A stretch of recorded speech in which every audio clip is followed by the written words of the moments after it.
Hello everyone, and welcome to my General Hospital official channel. I hope everyone is having a wonderful day. Before we begin, please hit the subscribe button and give this video a thumbs up. The General Hospital recap for Wednesday, May 7th, shows that the WSB was interested in Professor Henry Hank Dalton's latest technology, while Lulu Spencer inquired about Giovanni Gio Palmieri's birth, asking where Lois Cerullo was at the time. While Laura Collins visited Rocco Falconeri in his room, Dante Falconeri proceeded to harass Gio somewhere on GH. Dante believed Gio had been coddled his entire life, and had never had to take responsibility for anything. Gio eventually left, appearing upset, while Lois supported Joe's efforts to help rather than damage Rocco. Lulu later pushed Dante to see that he had gone too far, but Dante was still upset by Rocco's life-threatening position. Dante spoke again about Gio not learning responsibility since Lois and Gloria Cerullo were more protective of him than the other youngsters in Bensonhurst. In a private time, Lulu sent herself a voice memo to find out where Lois was when Gio was born. Jocelyn Jack spoke up on the beach about how her life changed after losing Dex Heller. Emma Scorpio Drake then asked Jocelyn if she could keep a secret, to which Jocelyn said yes. Emma said that she was back in Port Charles on a mission concerning Professor Dalton, who was performing shady animal experiments at her California institution. Emma also discussed the botched lab break-in and the NDA she was forced to sign after being expelled from school. Emma was now resolved to get the research assistant position, so she could uncover Dalton's twisted schemes and stop him. After Jocelyn left, Gio found Emma and updated her on the Rocco situation. Emma predicted that Dante would apologize for lashing out, but Gio assumed he had simply discovered Dante's true feelings about him. Vaughn told Jack Brennan about Jocelyn noticing Anna Devane's conversation with Professor Dalton. Brennan was apprehensive because he did not want Anna to discover their interest in the professor. Vaughn also informed Brennan that Jocelyn followed Professor Dalton, who was carrying a briefcase at GH, into a lab that Joss couldn't yet access. Brennan was excited for Jocelyn to discover what was within. Jocelyn then arrived and delivered the Professor Dalton narrative she had just acquired from Emma. Brennan stated that Professor Dalton was developing a new technology with worldwide significance, and they weren't the only ones interested in it.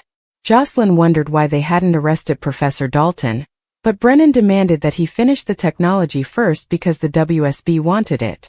Rick Lansing and Ava Jerome collaborated with Christina Corinthos Davis on a cover story at Alexis Davis's home. Before Rick pretended to seek peace with Alexis, there was talk of Molly Lansing Davis perhaps moving into a new apartment. Christina discussed the automobile accident and stated that she was attempting to let go of her resentment toward Rick and Ava. Ava thought Rick's accident was like a never-ending gift. After Ava and Rick left, Molly joined Christina and Alexis in the house. Christina was still upset that Alexis had filled up paperwork to commit her, but she appeared to be more inclined to understand that it was a mistake. Alexis, Molly, and Christina all planned to eat brunch with Scout Kane in the morning, but Molly cautioned Alexis that true forgiveness would take time. Brooklyn Quartermain informed Harrison Chase at the Brown Dog Bar that she had told Tracy Quartermain about the kid she had given up for adoption, but she had not told Tracy that Dante was the father. Chase was happy that everything went well and started talking with Brooklyn about their own family plans. Cody Bell showed there and told Rocco what had happened, so Brooklyn and Chase were relieved to know he was okay. When Cody approached the bar, the bartender mistook his card for the one Ava had handed over. Cody saw the fancy, weighty card as he repaired the mistake, so the bartender mentioned that they didn't get many of cards and that they had high limits. While the bartender returned the card to Ava and Rick's table, Lois joined Chase and Brooklyn nearby. When Lois complained about Dante blowing out at Gio, Brooklyn assumed it would blow over and didn't understand why Lois was angry. According to General Hospital spoilers, Lois' actions will continue to create suspicions, so keep an eye out for all of the mayhem that lies ahead. According to General Hospital teasers, there will be 4 risky romance shockers. These 2 will confront some drama this May. So let's discuss all of the issues that may arise in Port Charles. 1. Brennan's Carly weak area becomes worse. First, Jack Brennan will fall far too deeply for Carly Spencer, setting himself up for difficulties as a result. Carly is already Brennan's vulnerability, but she will become even more so in the following weeks. Brennan is holding many secrets from Carly, including the fact that he concealed Jocelyn Jack's involvement in Cyrus Renault's downfall. Carly is also unaware of Jocelyn's WSB recruitment. Therefore, Brennan dating Joss' mother would be a bad decision and may lead to secret leaks. The closer Brennan gets to Carly, the more likely it is that things will explode up for everyone involved. Brennan is going to give a passionate speech to Carly before the end of the month that expresses the depth of his affections, which will undoubtedly show his weakness and set up his collapse. 2. Jordan and Isaiah are inseparable. Next, we should discuss Jordan Ashford and Isaiah Gannon, as they will be unable to avoid each other. According to GH Spoilers, Isaiah and Jordan will have a sad time alone in which they both recognize how much they miss their relationship. Jordan cut things off to focus on Jen Sidwell's defeat, but that doesn't mean her feelings for Isaiah have faded. Isaiah hasn't forgotten about Jordan, so they could possibly share a kiss when no one is looking. Could this lead to Sidwell snooping on something he shouldn't and becoming suspicious?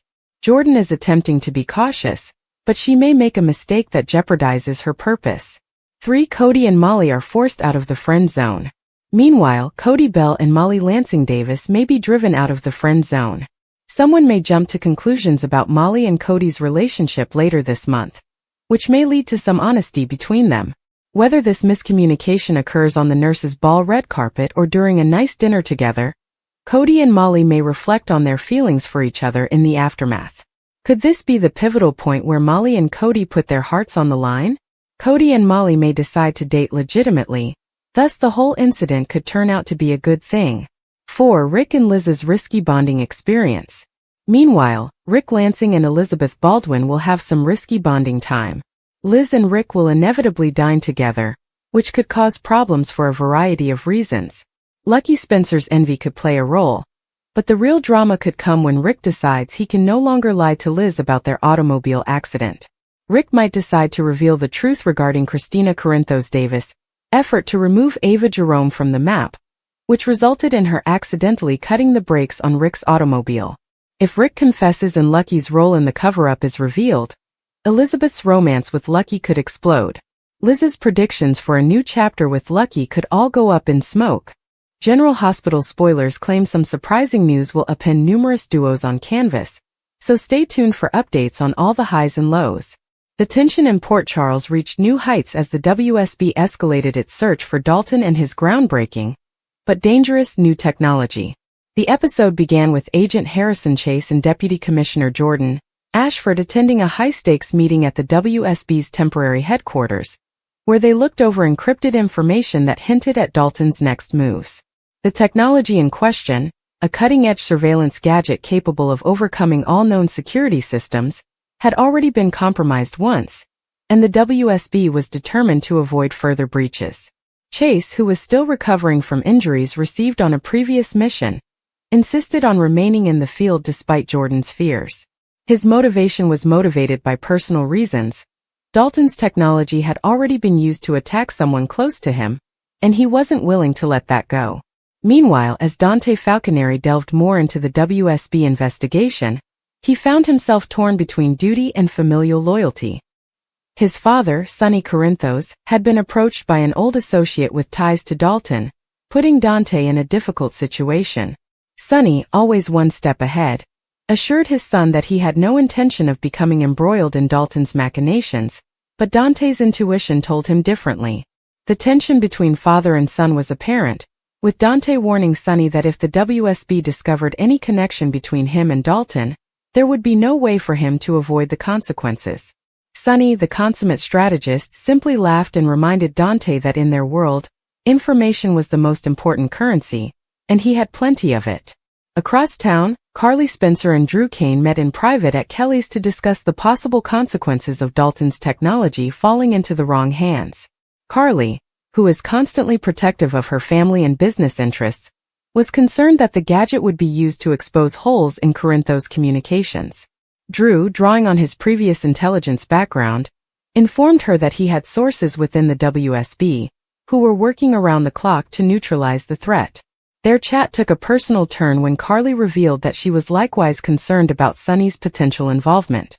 Drew, knowing all too well how Sonny operated, advised her not to intervene directly. Some battles, he warned, were best left to the specialists. Back at the WSB safe house, Anna Devante and Valentine Cassadine examined intercepted communications that indicated at Dalton's next target, a prominent financial institution in downtown Port Charles. Anna, the seasoned spy, suspected a ruse, but Valentine insisted that they couldn't afford to overlook any lead, no matter how untrustworthy. Their discussion was cut short when Robert Scorpio came with urgent news. An insider had confirmed that Dalton intended to auction the technology to the highest bidder within the next 48 hours. The discovery threw the crew into overdrive, with Robert ordering an urgent lockdown on all key ports and private airstrips. Time was running out and the stakes were never higher. At the same time, Maxie Jones and Spinelli discovered a digital breadcrumb, leading them to suspect Dalton's technology had already been partially deployed. Their findings sent shockwaves through the WSB, leading Chase to wonder if they were already too late. Jordan, on the other hand, refused to accept defeat, rallying the squad with a stern reminder that Dalton's arrogance would be his undoing. He would make a mistake and they would be prepared. The episode culminated in a thrilling showdown at the Port Charles docks, when Chase and Dante surrounded one of Dalton's cronies in a frantic search for information. A fierce fight occurred, with Chase receiving a bullet to the shoulder before finally apprehending the suspect. As the speaker uttered a cryptic warning, "You have no idea what's coming," the screen went black, putting spectators on the edge of their seats.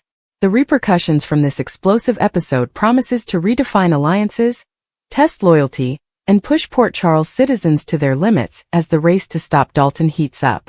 1. A secret affair that threatens everything. One couple, known for their picture-perfect love story, is about to confront their toughest challenge yet. A secret affair has been brewing, and when the truth is out, it will send shockwaves through their inner group. The betrayed spouse will not go down without a fight, setting up a dramatic showdown that could result in a nasty separation or a desperate attempt at reconciliation. Will they be able to forgive each other? Or will this be the final nail in their romance? 2. The ex who refuses to stay in the past. Just when one couple thought they'd moved on from previous lovers, a surprise return disrupts their current relationship. Lingering sentiments return, and jealousy rears its ugly head as the ex declares their intentions. They want their old sweetheart back. Torn between former passion and current commitment, the torn spouse must make a decision before tensions escalate. Will history repeat itself, or can the present relationship resist the pressure? 3. The betrayal that no one saw coming. Trust is the core of any healthy relationship, but one couple is about to discover a betrayal so severe that it may be hard to recover from. Whether it's financial deception, a hidden addiction, or a devastating fib about their past, the reveal will leave both parties stunned. The aftermath will be chaotic, with accusations flying and emotions running high. Can this couple recover from the wreckage? Or is their love story over? 4. The love triangle that means disaster. A third party has entered the scene, and their presence is causing significant conflict. What began as a harmless companionship has evolved into something far more hazardous, with one partner becoming increasingly suspicious. When confronted, the lines between loyalty and desire blur, resulting in a passionate exchange. Will the pair remain united, or will outside influences break them apart for good? May is shaping up to be a month of high-stakes romance, with love tested in the most unexpected ways. For these 4 couples, the future is loaded with stress, sorrow, and difficult decisions. Some may emerge stronger, while others may see their relationships fracture under the strain of drama. One thing is for certain: spectators will not want to miss a single moment of the chaos. Buckle up, because these romantic surprises are about to change everything. The episode opened with a tense atmosphere at the WSB's makeshift headquarters, where Agent Harrison Chase and Deputy Commissioner Jordan Ashford stood over a holographic projection of Port Charles, tracking the last known signal from Dalton's encrypted network. The room buzzed with urgency as analysts scrambled to decode the latest transmission, a series of coordinates that led to an abandoned warehouse on the outskirts of the city. Chase, his arm still in a sling from a previous firefight, clenched his jaw as he studied the data. Jordan shot him a concerned look, knowing he was pushing himself too hard, but Chase brushed off her silent warning. "We don't have time for caution," he muttered. "If this tech falls into the wrong hands, it won't just be WSB agents in the crosshairs. It'll be every civilian in this city." General Hospital teaser suggests that Giovanni Gio Palmieri's secret may be revealed at the nurses' ball. Is this when Lulu Spencer eventually reveals Brooklyn Quartermain and Dante Falconeri's son? The tale is certainly getting up pace now that Dante has exploded at Gio about Rocco Falconeri's recent medical experience. Dante mistakenly blamed Gio for Rocco's alcohol poisoning and was quite harsh on him. Of course, any soap opera fan knows that before a huge disclosure involving a long-lost child, there must be tension. There would be no drama if Gio and Dante were getting along perfectly when the truth about his identity came out.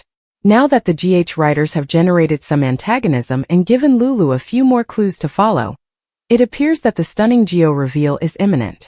Lulu plainly believes Gio is the boy Brooklyn gave up for adoption, which is why she's looking into Lois Cerullo's whereabouts at the time of his birth. Gio was purportedly born in Los Angeles, although Brooklyn stated she gave birth in San Francisco. Once Lulu starts digging, she'll have to follow this California route and click any remaining puzzle pieces into place. Lulu may become convinced that Lois took Brooklyn's baby and turned him over to Camilla, the lady who adopted Gio and became his only mother. Lulu may be unable to contain her emotions if she finds Brooklyn and Dante are Joe's biological parents. Major drama always takes place backstage at the nurses' ball, so this revelation could come to light there. It's easy to foresee Dante stumbling onto another altercation between Brooklyn and Lulu, which could result in Lulu telling the truth to both of them. Dante will have a lot to process because he had no idea Brooklyn was pregnant. Dante will find it difficult to accept the notion that he has another son, especially one whom he has just berated and threatened to arrest. Brooklyn will reflect on all of the amazing experiences she has experienced with Gio, as well as their connection. Brooklyn may suddenly understand the connection and stroll out front to witness Joe's nurses' ball performance with tears in her eyes. Brooklyn may see Gio through new eyes and observe him as his loving mother in that time. Bottom line, Lulu is on the edge of verifying her Gio suspicions, and the nurses' ball begins May 20th. The timing is obviously right for a Gio nurses' ball stunner, so we'll keep you updated on all of Lulu's predictions leading up to the startling revelation. According to General Hospital spoilers, the nurses' ball will inevitably cause strife and turmoil, so stay tuned. Dante threatens Jason about what happened to Rocco, and spoiler leaves Port Charles. Thursday, May 8, 2025. Willow defends Drew, Drew continues to blackmail Portia, and Sidwell and Jordan pay Sonny a visit. From her office, Portia contacts Nina at the Metro Court and tells her to turn on the news. Nina opens her tablet and discovers Drew conducting a press conference, stating that he was drugged. Tracy approaches Nina and remarks, "You aren't really watching that jackass?" Jordan arrives and bumps into Curtis. They also discuss Drew's press appearance and whether he can recover from it. Nina continues to watch as Drew insists on doing everything it takes to clear his name, and Willow joins him on camera. Nina and Curtis commiserate. Curtis soon joins Nina at the bar, where she discusses Drew's press conference and Willow's support for her guy. Nina shouts, "This wasn't supposed to happen." Curtis asks what she means, and she responds that her daughter should have more self-respect than to make peace with Drew and trust him. She claims Willow caught Drew and the prostitute in their own home, and she wonders what it will take to get rid of him. Curtis claims Drew published his data online, while under the influence of ketamine. Nina believes he would not be the first politician to use the substance, but Curtis knows him and he rarely drinks, let alone use drugs. Curtis would not be surprised if one of his numerous foes set him up. A meeting to bring down Sonny. Tracy gathers Jordan, Sidwell, and Marco at a nearby table to discuss how Drew's faceplant may affect their plan to rid the town of Sonny. Sidwell believes his constituents will forgive him, while Jordan expects the situation will be resolved when the next major scandal occurs. Tracy is still concerned with getting rid of Sonny rather than their esplanade, and Marco informs her, "That won't happen until you get serious." According to Marco, his study indicates that the average Port Charles resident adores Sonny. He's a man who rose from the ashes and has done so much for the community. They are currently launching a faceless campaign against a well-known and pleasant figure. Sidwell thinks they need to develop their own personality. Drew appears on cue and claims he'll be their charisma. Tracy assumed he'd be clubbing in Ibiza by now. Drew claims he was the victim of a crime, and the woman he was with is now a person of interest. Tracy jokes about the old-fashioned drink he had before his party, which surprises Jordan because she was with Drew that night. Drew swears he was the victim of a crime and will prove it, as well as hold those responsible accountable. He insists he will be exonerated and shows her a photo of himself in Willow, claiming to have the woman he loves by his side. Tracy believed Willow could not sink any lower. He leaves to perform other work, and Tracy remarks that the man has a lot of arrogance. Jordan believes that's exactly what they need. Jordan claims that the public like a comeback story, and if Drew can pull it off, he may rally support for the Esplanade. Sidwell explains that he and Jordan have more business to attend to and must leave. Tracy, left alone, informs Marco that she isn't interested in working with his father, but if he can get Sonny out of town, he will have access to the entire Port Charles. Back at the bar, Nina and Curtis spotted Sidwell's table, and how everyone there wanted to take down Sonny. Nina insists that, despite everything, she is still on Team Sonny. She wants to know where he stands with his ex and Sonny in all of this. Curtis believes Jordan chose the wrong side, and he and Aurora will support Laura, which implies they are supporting Sonny. Brad makes big moves. Liz is ambulatory and on crutches in the hospital, where she speaks with Lucas. She has not returned to work, but she wants to check on things. Brad appears in a snazzy outfit, perplexing Liz and Lucas. Lucas informs him, "That is a look." Brad reveals that he's making adjustments and new decisions, including leaving town. He has to check in with HR and goes away, leaving Lucas wondering what occurred. Brad goes to meet Portia and delivers his letter of resignation. She informs him that if he quits, he will not be rehired, and he will no longer be able to blackmail her. Brad claims blackmailing is not in his future, but it is in hers. He walks out. Sasha chats with Danny. At the Quartermain mansion, Sasha assigns Danny to help her clean up the kitchen. Danny asks if they can pretend she doesn't know about Rocco. Sasha understands, but believes he doesn't need another lecture. Danny says he feels like a jerk because of what occurred. Sasha argues that if he didn't, he'd be a big jerk. She hopes he learns from this and points out that kids his age make errors. She adds that making a mistake does not make him a bad person. Dante blames Jason. He and Jason return to Sonny's, where Isaiah does a medical examination. Dante arrives boiling mad. He tells Jason that Danny nearly killed Rocco last night. Sonny wonders what he's talking about, and Jason explains he got a text from Danny but hasn't spoken with him yet. Dante tells them what occurred and that he blames Jason more than Danny because he doesn't oversee his child enough. Jason departs, and Isaiah instructs Dante not to do anything to set his father back following his surgery. Isaiah leaves, and Sonny is relieved to learn that Lulu is looking for Rocco and that he will be well. He asks his son if he will be fine. Dante claims he has never felt this afraid in his life. Sonny assumed he was taking the guys to a game, but Dante reveals that he became caught up in Brooklyn's drama and canceled their plans. He should have realized they required supervision, and while Danny is a wonderful child, he is careless. Sam used to be the one who established boundaries for him. He doesn't believe Jason does that, so he needs to make sure Rocco doesn't hang out with Danny anymore. He also discusses Gio, whom he cannot trust and who has made matters worse. Dante complains about Joe's terrible decisions, while Sonny supports the child. He claims that children Joe's age are unaware of the signs of alcohol poisoning. Dante tells his father to stop because he sounds like Lois. Sonny understands Dante's want for someone to blame, but children make errors. He also claims that you cannot protect your children 100% of the time. Dante believes he may have lost his son, and if that happened, he could not bear it. Jason talks with Danny. Back at the Quartermains, Sasha informs Danny that apologizing and making atonement for his mistake is one thing, but he needs to improve moving ahead. She explains, or you could think of it as avoiding a bullet and pretending nothing happened. Which will it be? Danny will not forget this lesson, and she warns him that he will be tempted again and must make better decisions. She believes he will learn from this, and she hopes he will be around to teach her kids some of what he has learned. Jason appears and listens in the background. Jason ultimately enters, informs his son that he has received his text message, and inquires as to what is happening. Sasha leaves, and Danny tells him what happened to Rocco and that it was all his fault. When Jason asks if he was drinking, Danny responds briefly. Danny reveals he left Rocco alone, and his brother did not want to attend the party. He had no idea he was drinking and would have stopped him if he knew. Jason informs Danny that he let this spiral out of hand, and it will never happen again. Danny swears that it will not. Jason urges him that he must accept responsibility and make things right with Rocco. He has given him a lot of leeway to make his own hopefully good decisions, but he is still accountable for him. Jason explains that from now on, they will check in with each other every night at 9 p.m. Jason believes his son will learn from this and do better.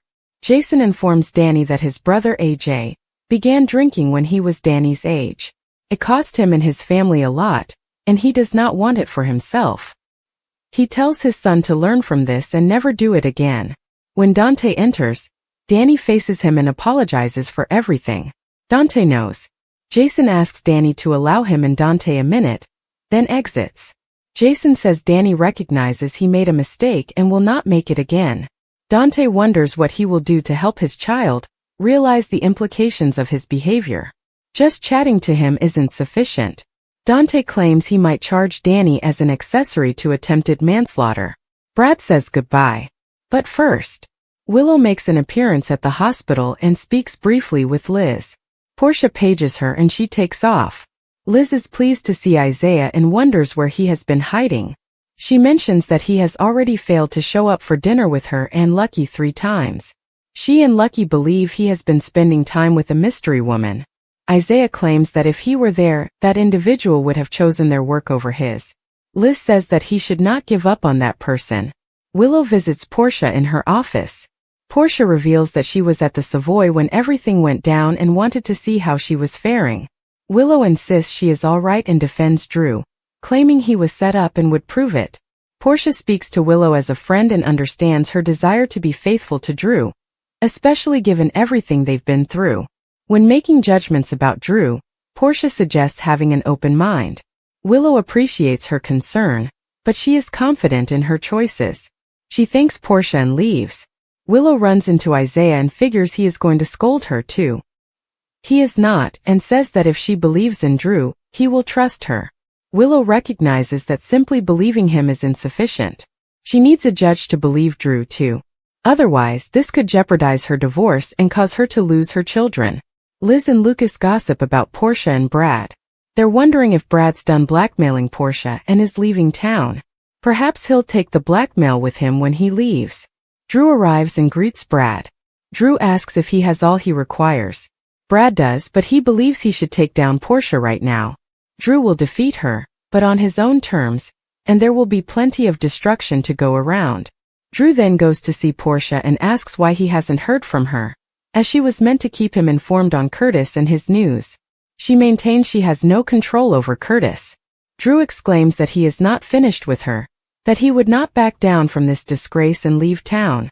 He commands her to push Curtis to provide him positive publicity, or he will destroy her world. He also wants her to persuade Curtis to back Ezra for mayor, saying that Curtis will help him defeat Sonny. Brad walks to the elevator while several others observe. Lucas wonders if he's actually leaving.